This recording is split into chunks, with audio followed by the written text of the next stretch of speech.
Hey, welcome back to George Basics Crypto and Finance. In this video tutorial, I will teach you how to use PayPal on CNFans. Let's open the app and let's add something to our cart, for example, this shirt. Let's click Add to Cart. And let's go to our cart in the bottom left corner. We need to select the items and click Checkout.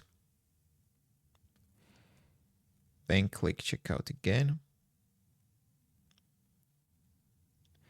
And as you can see, guys, unfortunately, there is no PayPal in the payment options. There are debit credit cards, Google Pay, Apple Pay, and Skrill, but there is no PayPal.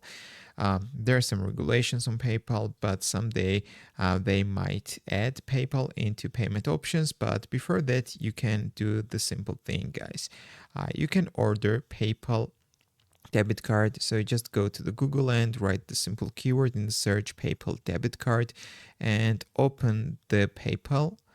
And here is their debit card. You need to order this card, and after you will get it, you can use it on CNFans. It will be similar to MasterCard's debit card, so you can simply use it on CNFans and buy products. If this video was helpful for you, don't forget to click the like buttons and don't forget to subscribe.